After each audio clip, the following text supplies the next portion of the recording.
జగిత్యాల కోరుట్ల మండలం ఐలాపూర్లో BJP MP అభ్యర్థి ధర్మపురి అరవింద్ ఎన్నికల ప్రచారం నిర్వహించారు.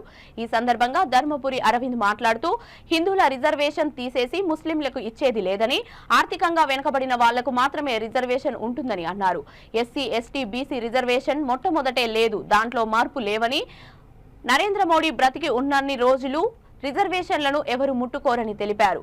మహిళా సంఘాలకు ఇచ్చే రుణాలు, ఉజ్వల గ్యాస్ కనెక్షన్, ఉపాధి హామీ వేతనాలు ప్రధానమంత్రి నరేంద్ర మోడీ ఇస్తున్నారని అన్నారు. జనవరి 22న రామరాజ్యం ఏర్పాటు చేసింది నరేంద్ర మోడీ, అందుకనే పసుపు రేట్లు పెరిగినాయని, భారతదేశంలో రామరాజ్య స్థాపన మొదలైందని అన్నారు. ఎంపీ అభ్యర్థి అరవింద్ మీకు Ujjwala connection, gas connection Narendra Modi ఇచ్చిండు.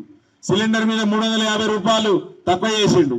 మీకు ఉపాధి హామీ 300లకు పెంచిండు నరేంద్ర మోడీ 15 రోజుల కింద. మీకు ఫ్రీ రేషన్ వస్తుందా?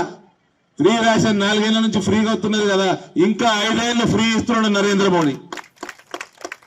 ఇంకా మీ మహిళా సంఘాలు ఇంకా ఆమ్దాని పెరగాలని రైతులు మందులు పిచికారీ చేసుడు, యూరియా చల్లుడు, ఇవన్నీ డ్రోన్లతో చేపిస్తారు. ఆ డ్రోన్లన్నీ మీ మహిళా సంఘాలకు ఇస్తారట.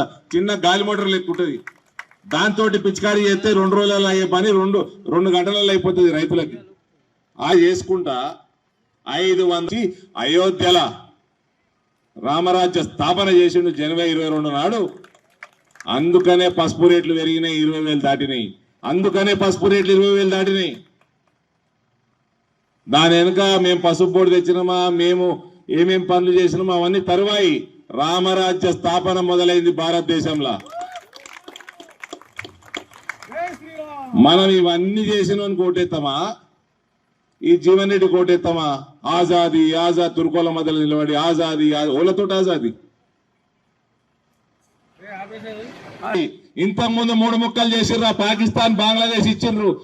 ఈ కాంగ్రెస్ వానికి వేస్తే మళ్ళా దేశం విభజన అవుతుంది. మళ్ళా 6 కోట్ల సంగతి ఏందని అడుగుతామని ఏదో కొత్త బూటకం పెట్టిండు, రిజర్వేషన్ బూటకం పెట్టిండు.